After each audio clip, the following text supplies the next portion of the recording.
शुरुआत में हमें एक विलेज में दिखाया जाता है जहाँ पर एक वुमेन ट्विन बच्चों को जन्म देने के लिए जा रही होती है। हालांकि एक ग्रैनी प्रेग्नेंट वुमेन से कहती है कि वो बस थोड़ा सा और टाइम रुके, फिर एग्जैक्ट रात के 12 बजे बच्चों को जन्म दे। ऐसा करने से बच्चे एक दिन डायमंड्स को कमांड दे सकते हैं। डायमंड्स क्या है इसके बारे में हमें आगे पता चलेगा। बच्चे पैदा होने के बाद उनके पिता काफी पैनिक में दिख रहे होते हैं। वो कहते हैं कि नाइट और डे को डिवाइड करने वाले चाइल्ड बोर्न हो गए हैं। इसके बाद हमें सीधा 16 साल बाद दिखाया जाता है जहाँ पर हम हमारे मेन कैरेक्टर यूरो को देखते हैं जो कि एक बर्ड का शिकार करता है। यूरो उन्हीं 3 में से एक है। तभी यहाँ पर यूरो को अपने ऊपर से प्लेन का गैस दिखता है। कोई कारण है जिसकी वजह से उसे प्लेन अभी दिख नहीं रहा होता, उसे बस गैस ही दिख रही होती है। वैसे यूरो को एडवांस टेक्नोलॉजी के बारे में अभी कुछ भी पता नहीं है। इस प्लेन की गैस को वो ड्रैगन की ट्रेन समझ रहा होता है। विलेज में आने के बाद यूरो का फ्रेंड डेंजी इस बात से थोड़ा सा नाराज था कि यूरो अकेला ही हंटिंग करने के लिए चला गया। अरे भाई तेरे को कुछ हो जाता तो? अरे चिंता करने की क्या ही बात है यार, लेफ्ट और राइट है ना मेरे साथ। हम देखते कि यहाँ पर विलेज के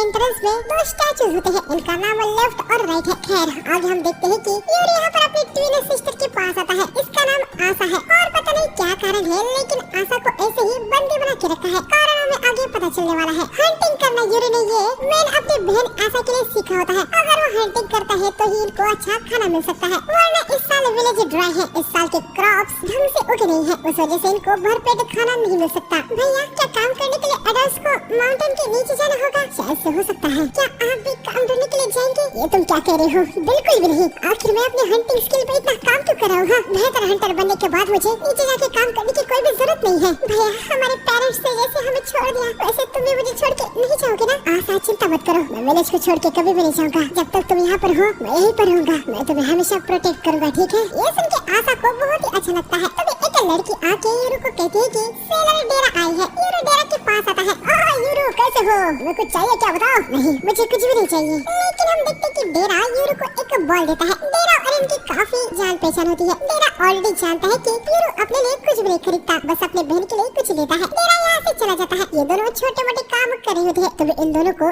एरोप्लेन की और हेलीकॉप्टर की आवाज आने लगती है। डेंजी आवाज पहली बार ही सुन रहा होता है, उसे कुछ पता नहीं है कि आखिर ये क्या है। यूरो बताता है कि माउंटेन के डीप में उसने एक बार इस आवाज को सुना था। ये दोनों भाई यहाँ पर आवाज को ड्रैगन समझ रहे होते हैं। तभी हमें एक हाथ को दिखाया जाता है जो कि इस माउंटेन पे लगे हुए बैरियर को तोड़ देता है। डेरा को भी ये सेंस हो जाता है। बैरियर हटने की वजह से अब यूरो देख पा रहा होता है कि जो आवाज उसे सुनाई दे रही थी वो ये चीज है। हालांकि उसे ये भी पता नहीं है कि ये क्या है। विलेज के अंदर बाकी सब लोग भी उनको ही देख रहे होते हैं। तभी हम देखते हैं कि एक मिलिट्री वाला बंदा एक विलेजर को खत्म कर देता है। दूसरी तरफ भी मिलिट्री विलेज के अंदर आ रही होती है। यहाँ डेरा को भी कोई पीछे से गन से शूट कर देता है। यहाँ पर विलेजर से ग्रैनी से पूछते कि आखिर क्या हो रहा है। अच्छी बात नहीं है, बैरियर हट चुका है। क्या? लेकिन कैसे? वो मुझे नहीं पता, लेकिन वो लोग यहाँ पर यूरो को लेने के लिए आए हैं। हमें यूरो को छुपाना होगा। जाओ उसको मेरे पास लेके आओ। यहाँ पर डेंजी और यूरो जब विलेज की तरफ आ रहे थे वो देखते कि यहाँ पर तो बहुत सारे विलेजर्स को मार दिया गया है। ये दोनों तुरंत विलेज की तरफ निकल पड़ते हैं, लेकिन इनको सामने 2 मिलिट्री वाले दिखते हैं। मिलिट्री शूट करने से पहले यूरो उनके बॉडी में तीर घुसा देता है। हालांकि एक बुलेट चल गई थी। अबे यार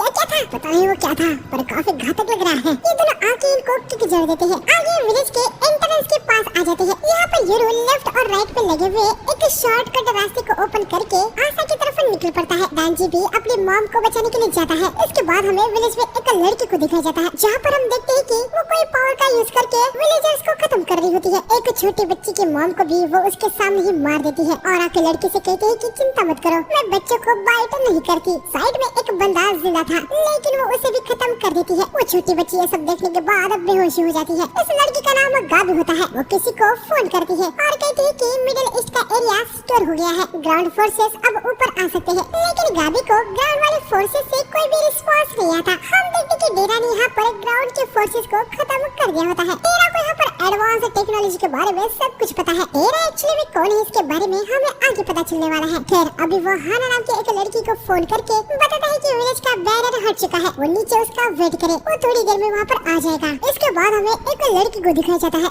जिसने ग्रैनी की बुरी हालत कर दी होती है। लड़की यहाँ पर आशा के पास आई होती है और हम देखते हैं कि वो यहाँ पर आशा को खत्म कर देती है। तभी यूरो भी यहाँ पर आ जाता है। आशा भैया मैं यहाँ पर हूँ, मैं आपको लेने के लिए यहाँ पर आई हूँ और बाकी सब विलेजर्स को खत्म करने के लिए भी। कौन हो तुम और आखिर ये सब क्या बोल रही हूँ, तुम मेरी बहन नहीं हो सकती। यूरो अटैक कर देता है लेकिन आशा उसे ब्लॉक कर देती है। माफ करना भैया, मैं बस एरो को ब्लॉक कर रही थी, मैं चीजों को अभी फुल्ली अडेप्ट नहीं कर पाई हूँ। इसके बाद हमें डेरा को दिखाया जाता है जो कि मिलिट्री को खत्म करते हुए यहाँ पर विलेज में आता है जहाँ उसे गाबी दिखती है और गाबी का कॉन्ट्रैक्ट स्पिरिट डायमंड भी। यही वो डायमंड है जिसने विलेजर्स को खत्म कर दिया है। ओह, तो आप इसे देख सकते हो मिस्टर। गाबी डायमंड से अटैक करती है लेकिन डेरा उसे डॉज कर देता है। हाँ, क्या बात है, तुम्हारा डायमंड तो कमाल का है मिस्टर। क्या आप ही हो जिसने नीचे वाली फोर्स को खत्म किया? लेकिन डेरा इसका कोई भी जवाब न दे के गाबी के ऊपर ग्रेनेड डाल देता है और यहाँ से निकल जाता है। यहाँ पर हम देखते हैं कि ग्रैनी अपने डायमंड से आशा को पकड़ लेती है। डेरा यहाँ पर आ चुका होता है। ग्रैनी डेरा से कहती है कि वो यूरो को लेके यहाँ से निकल जाए। डेरा यूरो को लेके यहाँ से निकल जाता है। यहाँ आने के बाद यूरो डेरा से पूछता है कि आखिर हो क्या रहा है। डेरा कहता है कि वो बाद में उसको सब कुछ बता देगा, बस अब यूरो उसके साथ आए। लेकिन जैसे ये बाहर आते हैं ऊपर चॉपर से स्नाइपर इन पर शूट कर देता है। डेरा यूरो को लेफ्ट और राइट का एक किचन देता है और कहता है कि यूरो उसको वहाँ पर स्टिक करे। मुझे तो कुछ भी समझ में नहीं आ रहा है, ये मेरी तरफ से एक गिफ्ट है। क्या एक गिफ्ट? जो कह रहा है वो करो, तुम्हें ये करना ही होगा। अच्छा ठीक है, करता हूँ। यूरो यहाँ पर आता है लेकिन सिंबल पे मिट्टी घुसी हुई होती है। वो मिट्टी को निकालने लगता है। स्नाइपर यूरो पे शूट नहीं करता क्योंकि उनको यूरो जिंदा चाहिए होता है। यहाँ मिट्टी निकालने के बाद यूरो इसे स्टिक कर देता है। तभी डेरा आके यूरो के सर को जोर से उस पर पटक देता है। यूरो का ब्लड उस पर पड़ता है। स्नाइपर डेरा को शूट करने के लिए जा रहा होता है लेकिन तभी हम देखते हैं कि लेफ्ट और राइट एक्टिव हो जाते हैं और सबसे पहले वो हेलीकॉप्टर को डिस्ट्रॉय करने लगते हैं। डेरा यूरो को पकड़ के आगे भागता है क्योंकि चॉपर यहाँ नीचे गिर रहे होते हैं। गाबी देख के बहुत ही पैनिक हो जाती है क्योंकि वो चॉपर ही था जिससे वो घर वापस जाने वाले थे। खैर हमें यहाँ पर इनको दिखाया जाता है। लेफ्ट, हमारा नया मास्टर तो एक बच्चा है, इसे कंट्रोल करना तो आसान होगा। उसकी एज चाहे कुछ भी हो लेकिन वो हमारा मास्टर है, हमें उसे ओबे करना होगा। राइट, हम देखते हैं कि ये दो डायमंड्स है और ये कोई और नहीं बल्कि लेफ्ट और राइट है और ये यूरो के डायमंड्स है। घोस्ट, स्पिरिट, मास्टर, ना जाने कितने नामों से लोग इनको बुलाते हैं लेकिन यूरो ये तुम्हारे डायमंड्स हैं। यूरो को अपना एक पास्ट याद आता है जहाँ पर पहली बार उसके पापा ने अंडरग्राउंड सीक्रेट पासवे से यूरो को लाया था। उसके पापा ने उसे कहा था कि ये पासवे तब बनाया गया था जब विलेज एक कासल हुआ करता था। बस कुछ ही लोगों को इसके बारे में पता है, यूरो को भी इसके बारे में किसी को बताना नहीं है। पासवे के आखिर में आने के बाद यूरो के डैड उसे बताते हैं कि ऊपर लेफ्ट और राइट है जो हमेशा उसे देखते हैं। प्रेजेंट में राइट कहता है कि वो दोनों हमेशा यूरो को देखते थे और वो उसके डायमंड्स है। यूरो यहाँ पर बहुत ही ज्यादा शौक में चला गया था कि भाई यही लेफ्ट और राइट है, तो ये क्राइम बेबी हमारा मास्टर है। ओए राइट, तुम हमारे मास्टर को अपसेट कर रहे हो। हेलो लेफ्ट और राइट, आपसे मिलकर अच्छा लगा। तुम डेरा द डीमन रिटेनर हो? हाँ, तुम्हें भी हम देखा करते थे। डीमन रिटेनर का मतलब ऐसे लोग जो डीमन के साथ कॉन्ट्रैक्ट में आते हैं। लाइक जैसे यूरो ने अभी प्रोसेस की है इससे वो भी एक डीमन रिटेनर बन गया है। हमें लगा कि वो बर्ड्स तुम्हें हार्म पहुंचा रहे थे इसलिए हमने उनको खत्म कर दिया, लेकिन आखिर वो बर्ड्स ऐसे थे, थोड़े अजीब थे। वो कोई बर्ड्स नहीं है बल्कि मॉडर्न टेक्नोलॉजी के व्हीकल्स हैं। खैर हमारे पास बात करने के लिए टाइम नहीं है, यहाँ दो खतरे आए हैं, हमें तुरंत माउंटेन के नीचे सेफ्टी ले जाओ। डेरा, हम तुम्हारे मास्टर नहीं हैं, हमारे मास्टर यूरो हैं, हम सिर्फ उनके ही कमांड को ओबे करेंगे। डेरा बता रहा होता है कि भाई एक्सप्लेन करने के लिए टाइम नहीं है, इनको तुरंत ही निकलना होगा। लेकिन हम देखते हैं कि गाबी यहाँ पर आ गई होती है लेकिन इसने इन दोनों डायमंड्स को सेल्स कर लिया था। वो दोनों तो काफी स्ट्रॉन्ग दिख रहे हैं। ओल्ड मैन, क्या ये तुम्हारे डायमंड्स हैं? ओह, एक 16 साल का लड़का। हाँ, क्या तुम ही यूरो हो? हाँ मैं हूँ। अच्छा, मतलब तुम ही आशा के भाई हो? हाँ, तुम मेरे साथ क्यों नहीं आते? क्या तुम ही वो हो जिसने विलेजर्स को खत्म किया है? हाँ, हम ही हैं। राइट यूरो से कहता है कि वो बस उसे कमांड दे, फिर वो उस लड़की को उसकी औकात दिखा देगा। लेकिन यूरो कहता है कि वो उनको कुछ भी ऑर्डर नहीं देने वाला है, वो विलेज के गार्डियन है। हालांकि वो कहता है कि उसकी दो रिक्वेस्ट है। पहली, विलेज में अभी भी सर्वाइवर्स होंगे तो उनको सेफली कहीं ले जाया जाए। दूसरी, गाबी उसकी शिकार है, उसे कोई भी टच नहीं करेगा। इसके बाद वो दोनों उनको जो करना है वो कर सकते हैं। क्या बात है, हम तो लकी हैं। लेफ्ट, हमारे नए मास्टर ने तो हमें फुल छूट दे दी है। ठीक है मास्टर, हम समझ चुके हैं कि हमें क्या करना है। इधर आशा ग्रैनी को फेंक देती है, उसका डायमंड उसे प्रोटेक्ट करता है। ग्रैनी यामाहा, आपने जो किया है उसके लिए हम आपको कभी भी माफ नहीं करने वाले हैं। आपने जो किया है ना उसके लिए आपको भुगतना होगा।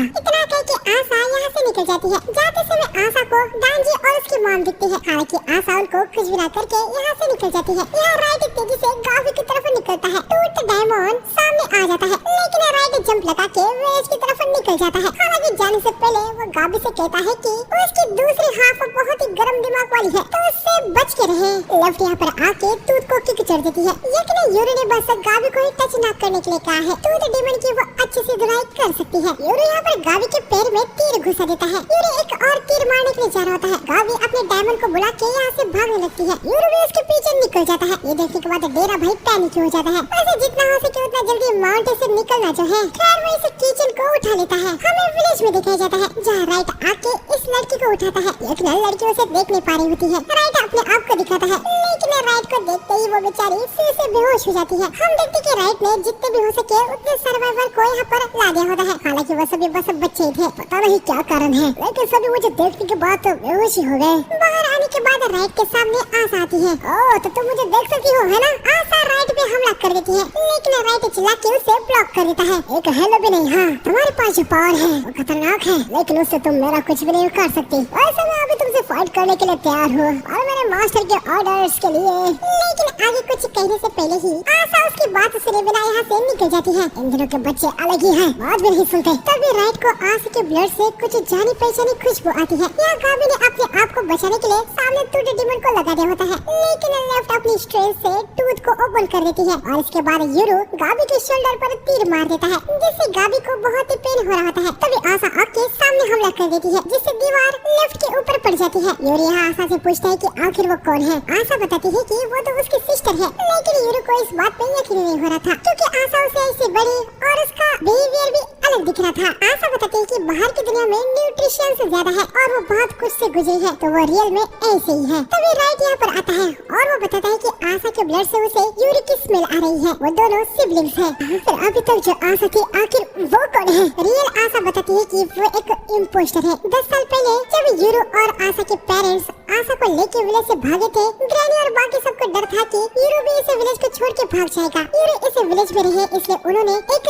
इम्पोस्टर एक फेक आशा को बनाया। वो जानती थी कि यूरो एक काइंड ब्रदर है, जब तक उसकी बहन विलेज में होगी वो कहीं भी नहीं जाएगा। ये सब सुनने के बाद यूरो बहुत ही चौंक जाता है। ठीक है, अब ये टचिंग रियूनियन हो गया है तो आशा चाल अभी तुम्हें पीछे हटने में कोई दिक्कत तो नहीं है ना। डेरासान आप ये क्या कह रहे हैं। यूरो वो तुम्हारे पीछे है, हमें अभी भी नहीं पता है कि रियल आशा कितनी कैपेबल है, और अगर तुम इस विलेज में रहते हो तो इस विलेज में और भी ज्यादा डैमेज हो सकता है। अभी भी विलेज में सर्वाइवर्स हैं। ये सब सुनने के बाद यूरो पीछे हट जाता है। वो आशा से कहता है कि वो किसी भी विलेजर्स को हार्म नहीं पहुंचाएगी और यूरो भी फिर इस चूजी को छोड़ देगा। आशा इसके लिए मान जाती है। इसके बाद वो सभी निकल जाते हैं। गावी यहाँ पर कह रही थी कि वो उनको पकड़ सकते थे, लेकिन आशा कहती है कि गावी के वर्ड्स को पहले हील करना ये जरूरी है। हम देखते कि भाई आशा रोने लगती है। उसे बहुत ही ज्यादा राहत मिली होती है कि उसका भाई जिंदा है और सेफ है। इसका मतलब ये है कि आशा तो अपने भाई से प्यार ही करती है और वो उसे यहाँ पर बचाने के लिए ही आई थी। इस विलेजर्स को उससे क्यों मारा, इसके पीछे यकीनन कोई कारण ही होगा, जो कि हो सकता है कि हमें आगे पता चलेगा। खैर तभी हम देखते हैं कि बैरर वापस आने लगता है। गावी कहती है कि उनको निकलना चाहिए। ये दोनों माउंटेन से भागते हुए रोड पर आ जाते हैं, जहाँ पर हाना एक कार के साथ उनका ही वेट कर रही थी। हाना ये वही है जिसको डेरा ने फोन पे रेडी रहने के लिए कहा था। सेनपाई आखिर क्या मसला है। आपने तो कहा था कि आप बस एक ह्यूमन को लेके आ रहे हैं और यहाँ पर डैमोस क्या कर रहे हैं। ओ इसका मतलब ये है कि वो हमें देख सकती है। डेरा हाना से कहता है कि यहाँ से निकलते हुए वो सब कुछ उसको बता देगा। हाना जल्दी से हमें यहाँ से निकालो, यूरो डेंजर में है। ओह तो यही वो ट्विन में से एक है। और ये लेफ्ट और राइट है। आखिर ये चीज क्या है, देखने से तो मेटल लग रहा है। हाना यहाँ पर यूरो को अपना इंट्रोडक्शन देती है और बताती है कि डेरा और वो डीमन रिटर्नर के तौर पर एक दूसरे के साथ काम करते हैं। आगे डेरा लेफ्ट और राइट से पूछता है कि आसपास कोई डीमन विल्डर तो नहीं है ना। वैसे डीमन विल्डर और डीमन रिटर्नर एक ही है। राइट बताता है कि आसपास में कोई भी डीमन विल्डर नहीं है। अब ये सब यहाँ से निकलने वाले होते हैं, लेकिन यकीनन यूरो को भी मॉडर्न चीजों के बारे में कुछ पता नहीं है। वो पूछता है कि आखिर ये क्या है। डेरा भाई उसे जितना हो सके समझाने की कोशिश करता है कि ये बाहरी दुनिया की एक व्हीकल है जो मेटल से बनी है, इसे ड्राइव किया जा सकता है। लेकिन यूरो को कुछ भी समझ नहीं आ रहा था। हाना भाई गाड़ी में बैठ के उसे सीधा बता देती है कि इसके अंदर हॉर्स है जो तेजी से भाग सकता है, और ये तीनों भाई उस पर यकीन भी कर लेते हैं। ये दोनों यहाँ पर माउंटेन से बाहर आके अपने राइट का आने का वेट कर रहे होते हैं। तभी जिन नाम का एक बंदा यहाँ पर कुछ बंदों के साथ आता है जो कि इनको रेस्क्यू करने के लिए आया होता है। वो देखते हैं कि गावी काफी सीरियस इंजर्ड है। हालांकि ब्लीडिंग बंद हो गई होती है तो अभी वो ठीक ही है। तुम्हारा भाई तुम्हारे साथ नहीं है मतलब। वो भाग गया, लेकिन तुमने कंफर्म तो किया ना कि वो जिंदा है। हाँ वो जिंदा है और बिल्कुल ठीक है। वो लोग माउंटेन के नीचे गए थे, रास्ते में नहीं दिखी वो। बिल्कुल नहीं। हो सकता है कि वो दूसरे रास्ते से गए हो। अरे यार, 2 चॉपर और काफी सारे सोल्जर्स मारे गए हैं। बड़ा इसके लिए खुश नहीं होगा। वैसे इंसान आशा का भाई मेरा नाम के एक बंदे के साथ भागा है और शायद से उसने ही सोल्जर को भी खत्म किया है। ये सुनते ही जिन समझ जाता है कि वो कोई और नहीं बल्कि डेरा है। जिनको यहाँ पर पछतावा हो रहा होता है कि डेरा यहाँ पर है। इस टाइम पे उसको अटैक नहीं करना चाहिए था और करना भी होता तो उसे खुद भी आना चाहिए था। यहाँ पर डेरा ने हाना को सब कुछ बता दिया होता है कि विलेज में क्या क्या हुआ। सब सुनने के बाद हाना को उन पर बहुत ही गुस्सा आ रहा था। खैर तभी इन दोनों के यहाँ पर सेंस होता है कि इनके पीछे कोई डायमंड आ रहा है। उसके बारे में वो इनको भी बता देती है, जिससे ये बड़े पैनिक हो जाते हैं। लेकिन लेफ्ट और राइट कहते हैं कि चिंता करने की कोई भी बात नहीं है, वो कोई हार्म पहुँचाने नहीं वाला, वो तो इनका ओल्ड फ्रेंड है। हम देखते कि यहाँ पर एक व्हाइट हॉर्स पे सवार होके एक डायमंड आता है। इसका नाम ओशिरासामा है। लेफ्ट और राइट तुम्हें देख के अच्छा लगा, तुम दोनों यहाँ पर हो, मतलब तुम्हें एक नया मास्टर मिल गया, राइट? हम माउंटेन से बाहर बहुत समय के बाद जा रहे हैं, हमें कुछ पता नहीं है कि क्या चल रहा है। बाहर आके हमें 400 साल हो गए। राइट बताता है कि लड़का उनका मास्टर है और ये नाइट और डे को डिवाइड करने वाले ट्विन में से एक है। ये सुनने के बाद ओशिरासामा कहते हैं कि ये आसान नहीं होगा। खैर वो लेफ्ट और राइट से पूछते हैं कि अब वो क्या करने वाले हैं। इनको भी कुछ पता नहीं है, अभी तक ये विलेज में छुपे थे। ओशिरासामा जाते हुए कहते हैं कि जब वो आएंगे तो उसे सब कुछ बता देना। डेरा और हाना यहाँ पर बहुत ही ज्यादा हैरान हो चुके थे कि उन्होंने ओशिरासामा को देखा। ये पूछता है कि भाई ऐसा क्या हुआ, आखिर वो क्या चीज थी? ये सुनने के बाद दोनों उस पर चिल्ला के कहते हैं कि उनको चीज मत कहो। डेरा बताता है कि वो ओशिरासामा है, एक लेजिट गॉड। एवरेज डायमंड से वो अलग ही लेवल पर है। इनको तो लगा मैंने था कि जीते जी वो उनको कभी देख पाएंगे। ये सुन के यूरो समझ जाता है कि काफी काइंड के डायमंड्स है। हाना बताते हैं कि हाँ, साथ ही ह्यूमन ने उनको अलग अलग जोनरा में सॉर्ट कर दिया है। जोनरा क्या है इसके बारे में यूरो को कुछ पता नहीं था। हाना बताती है कि मतलब अलग अलग कैटेगरीज जैसे गॉड्स या स्पिरिट कुछ ह्यूमन के साथ रिलैक्स लाइफ जीते हैं, जैसे कि ओशिरासामा। कुछ अपने मास्टर के लकलाते हैं, कुछ क्रिमिनल एक्टिविटी करने के लिए भी इनकरेज करते हैं। आगे रात हो जाती है, हमें विलेज भी दिखाया जाता है। हम देखते हैं यहाँ पर 2 सोल्जर्स जिंदा थे जो कि काफी जख्मी थे। वो विलेज से निकलने का ट्राई कर रहे होते हैं, लेकिन लगातार चलने के बाद भी वो एक ही जगह पर 5 बार आ गए होते हैं। ये दोनों समझ चुके होते हैं कि अब वो इस विलेज से नहीं जा सकते। इसके बाद हमें इनको दिखाया जाता है जो शहर में आ गए होते हैं और सिटी को पहली बार देखने के बाद यूरो बहुत ही ज्यादा हैरान हो चुका था। आगे हम देखते कि ये सब यहाँ पर एक स्टेशन पे रुके होते हैं। डेरा यूरो के लिए कुछ कपड़े और खाना लेके आया होता है। राइस बॉल को खाने के बाद यूरो यहाँ पर हद से ज्यादा हैरान हो जाता है कि खाना इतना भी टेस्टी हो सकता है। वो तो कह रहा होता है कि क्या ये गॉड्स का खाना है। खैर ये दोनों पूछते कि भाई ये जगह कौन सी है। डेरा बताता है कि ये एक रेस्ट एरिया है जहाँ पर फूड शॉप्स है और अंदर लैट्रिन करने के लिए भी जगह है। इन दोनों को भाई ये जगह बहुत ही बढ़िया लग रही होती है। डेरा पूछता है कि क्या वो अंदर आना चाहेंगे, लेकिन ये दोनों कहते हैं कि वो यहाँ पर यूरो के साथ ही रहने वाले हैं। डेरा और हाना खाना खाने के लिए निकल रहे होते हैं। राइट पूछता है कि गाड़ी के अंदर जो हॉर्स है क्या वो उसको खाना नहीं देंगे। हाना बताती है कि वो उसको बाद में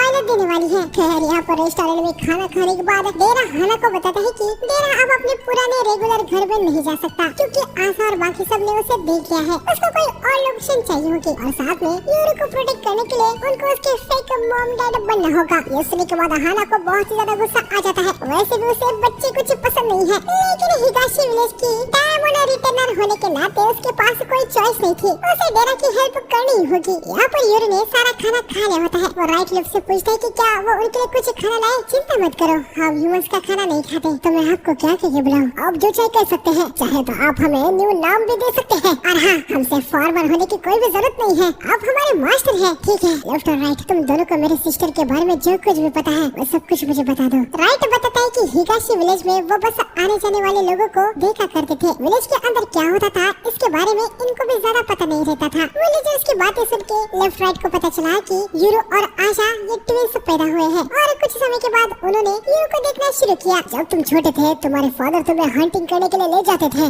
मुझे भी वो याद है, लेकिन दूसरे ट्विन को हमने बस मुश्किल से कभी देखा। हमने एज्यूम कर लिया कि वो किसी बीमारी से मारी गई, लेकिन 10 साल पहले हमने देखा कि तुम्हारे पेरेंट्स एक लड़की को लेके विलेज से भाग गए। वो एक छोटी सी लड़की थी जिसके ब्लड की स्मेल सेम टू सेम आपके जैसे थी और फिर वो छोटी लड़की बड़ी होके विलेज में अटैक कर दी। मुझे लगा कि हमारे पेरेंट्स मुझे और आशा को छोड़ के चले गए थे, लेकिन ऐसा नहीं था, बस मुझे अकेले को छोड़ दिया गया। इसका मतलब ये है कि जो अपने आप को आशा कह रही है शायद से उसे पता होगा कि हमारे पेरेंट्स कहाँ पर हैं। तब ये दोनों यहाँ पर आते हैं। ये देखते हैं कि भाई हाना तो हद से ज्यादा गुस्से में है। हाना सान क्या हुआ? किसी कारण की वजह से हम तुम्हारे गार्डियन होने वाले हैं। तुम अगर दिक्कत में पड़ते हो तो उसके लिए हम जिम्मेदार होंगे। डेरा यूरो से उसे कहता है कि वो काफी समय तक ड्राइव करने वाले हैं, तो यूरो को लैट्रिन करना है तो वो कर ले, लेकिन वो कहता है कि उसने खुले में कर लिया। ये सुन के हाना हैरानी हो जाती है। वो कहती है कि ये तो अभी से दिक्कत कर रहा है। डेरा यूरो से कहता है कि वैसे गाड़ी के ऊपर ना बैठे, फालतू में लोगों का उस पर अटेंशन आएगा। यूरो कहता है कि लेफ्ट और राइट भी तो ऊपर ही बैठे हैं ना। हाना बताती है कि नॉर्मल ह्यूमंस उनको नहीं देख सकते। राइट बताता है कि यूरो के जैसे डायमंड बिल्डर से उनको देख सकते हैं। साथ ही डायमंड्स अपने आप को अगर किसी को दिखाना चाहते हैं तो वो ऐसा कर सकते हैं। और आखिर में कुछ ह्यूमन ऐसे होते हैं जिनके पास इनको देखने की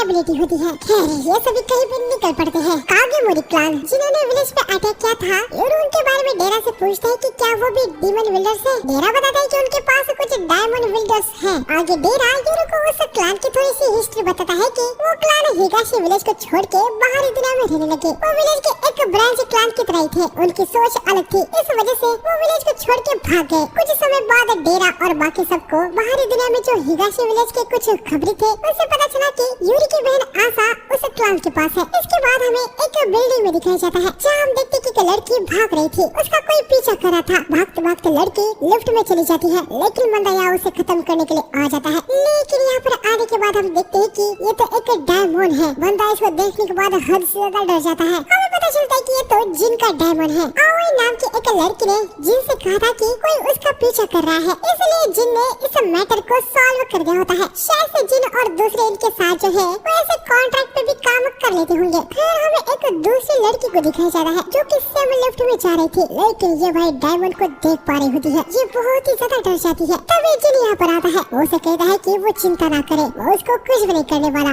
और जो कुछ उसने देखा है उसके बारे में वो किसी को ना बताए। यहाँ पर डेरा यूरो को बताता है कि उसका असली नाम डेरा है। हाना-चान और मुझे भी ज्यादा कुछ बताया नहीं गया है। बाहरी दुनिया में हमारी फैमिली जनरेशन से रहती है। हम जो ये जॉब करते हैं ये हमारे पूर्वजों की देन है। ग्रैनी यामाहा एक चीज के लिए हमेशा इंसिस्ट रहती थी कि विलेज में कोई भी आउटसाइडर ना आए और तुम ट्विंस किसी के हाथ में न लग जाओ। विलेज में गुड्स और इन्फॉर्मेशन देना ये मेरा काम था और बाहर के सारे आर्ट्स काम मैं क्या करती थी। मैं तो कभी विलेज में गई भी नहीं। पता नहीं कि ग्रैनी क्या सोचती है, लेकिन तादेरा होने के नाते मैं क्लान के रूल्स की रिस्पेक्ट करता हूँ। यूरो पूछता है कि वो और उसकी सिस्टर आखिर है क्या। राइट बताता है कि ईस्ट के विलेज में जब रात और दिन एक हो और उस समय में बॉय और गर्ल जन्म लेते हैं तो दुनिया के टुकड़े हो जाते हैं। जितना राइट और लेफ्ट को पता है ऐसा इंसिडेंट इससे पहले 400 साल पहले हुआ था, जब उस विलेज में डे और नाइट को डिवाइड करने वाले ट्विंस पैदा हुए थे। उस समय पे नेशन एक बड़े वार ईस्ट और वेस्ट में स्प्लिट हो गए थे। ये सब कांड होने से पहले भी नेशन में एक दूसरा वार चल रहा था जो कि नॉर्थ और साउथ में था। ये जो दोनों ही वार हुए थे इनमें डायमंड्स इन्वॉल्व थे। तो इसका मतलब ये है कि हम वो कर्स चाइल्ड है जो दुनिया को chaos में डाल देंगे। नहीं, वो लोग जो आपके पावर का यूज करके फाइट स्टार्ट करना चाहते हैं। क्या हमारी पावर? मेरे पास तो कोई भी पावर नहीं है, अभी नहीं है, लेकिन आपके पास पावर हासिल करने के लिए कैपेबिलिटीज है और शायद से आशा ने वो ऑलरेडी हासिल भी कर लिया है। राइट बताता है कि आशा के पास ब्रेक की पावर है। ये एक ऐसी पावर है जो फोर्सफुली किसी भी चीज जैसे पावरफुल बैरियर या कुछ और भी ओपन कर सकता है। लेफ्ट बताती है कि उसकी ट्विन पावर सील है। ये पावर फोर्सफुली कुछ भी क्लोज कर सकती है, मतलब शायद से ये पावर यूरो के पास होगी। हाना पूछते कि अगर ये दोनों पावर एक दूसरे से टकरा जाए तो क्या होगा। डेरा कहता है कि एक पैराडॉक्स, क्या ऐसा कोई है जिसके पास ये दोनों पावर है? जितना हमको पता है नहीं, तो इसका मतलब ये है कि किसी को भी कुछ पता नहीं है कि क्या होगा। हाना कहती है कि शायद से विलेज एक फेक चीज ही बन चुका था और विलेजर्स एल्डर से मैनिपुलेट हो रहे थे। इसी वजह से आशा ने उनको खत्म कर दिया। यूरो डेरा से पूछता है कि विलेज के अराउंड बैरियर था, तो डेरा कैसे अंदर आता था। डेरा बताता है कि विलेज के अंदर आने के लिए एक स्पेसिफिक रूट था जो उसके क्लान को पता था, तो इसलिए डेरा जब चाहे तब विलेज में आ जा सकता था। यूरो की मॉम बाहरी दुनिया से थी, लेकिन एक दिन गलती से वो विलेज में पहुंच गई थी। ये बहुत ही रेयर है, लेकिन ऐसा भी हो जाता है कि माउंटेन पे घूमने आए कोई विलेज तक पहुंच जाते थे। यूरो को अपने मॉम के साथ एक बचपन की याद आती है। यूरो, मैं यहाँ पर पैदा हुई थी, उस जगह पे तुम्हारे नाम का मतलब नाइट है। मैं आशा करती हूँ कि एक दिन मैं तुम्हें, आशा और तुम्हारे फादर को वहाँ पर लेके जाऊँ। अगले दिन हम देखते कि यूरो यहाँ पर अभी बाथरूम को यूज करना सीख गया होता है। ये बाहरी दुनिया की नजारे देखने के बाद ये तीनों काफी काफी हैरान रह चुके थे। रात में यहाँ पर कितनी सारी लाइट्स थी और वो कासल देखो ना, वो देख के मैं काफी हैरान हूँ। वो कोई भी कासल नहीं है, वो तो घर है जहाँ पर लोग रहते हैं। तेरा साल ने कहा था कि वहाँ पर बहुत सारे लोग रहते हैं। इस कैपिटल में तो काफी सारे लोग हैं। नहीं नहीं, ये कोई कैपिटल भी नहीं है। तेरा साल ने कहा था कि कैपिटल टोक्यो है, वहाँ पर 10 मिलियन लोग रहते हैं। क्या 10 मिलियन? जहाँ पर अभी हमें इस जगह का नाम गुंतामा परफेक्ट्योर है। यहाँ चंद ने मुझे बताया था। इतने सारे ह्यूमन के बीच में छुपने के लिए ये अकेले जगह बेस्ट है। और इतने सारे ह्यूमन के बीच में हमें तुम्हारे सिस्टर को ढूंढना है। यूरो को डेरा और हाना-चान अच्छे लोग लग रहे होते हैं। हालांकि डेरा ने उसके सिस्टर के बारे में अब तक उससे सीक्रेट रखा। ये जाने के बाद यूरो को उस पर ऐसे पूरा यकीन नहीं था। और जो रियल आशा है यूरो को भाई, उस पर भी पूरा ट्रस्ट नहीं है। मेरे पेरेंट्स चाइल्ड को लेकर विलेज से भागे। ये कोई स्मॉल डिसीजन नहीं है, मुझे उससे बात करनी होगी। यूरो ने यहाँ पर सोचना होता है कि वो आशा को पकड़ के उसके मॉम डैड का पता लेगा। और ये सब करने के लिए वो लेफ्ट और राइट से कहता है कि क्या वो उसकी हेल्प करेंगे। और यकीनन वो हाँ ही कहते हैं। आगे ये डेरा के पास आते हैं। डेरा इनको बताता है कि हाना ने इनके लिए रहने के लिए जगह ढूंढ ली है। वैसे डेरा सान आप इसको काफी यूज करते हैं, आखिर क्या है ये? अरे ये एक फोन है। इसके बारे में मैं तुम्हें कैसे बताऊं? ऐसा समझो कि ये मैसेज को सेंड करने के लिए यूज होता है, लेकिन वॉइस के साथ। स्मोक सिग्नल याद है ना, ये उसी की तरह काम करता है। अच्छा ऐसा है। हाँ तो पार्ट 1 में बस इतना ही था। प्लीज कमेंट सेक्शन में बताना कि आपको पार्ट 2 चाहिए कि नहीं। वीडियो अच्छा लगे तो प्लीज हाइप कर देना, लाइक कर देना। तो मिलते हैं नेक्स्ट वीडियो में, तब तक के लिए सावधान रहो।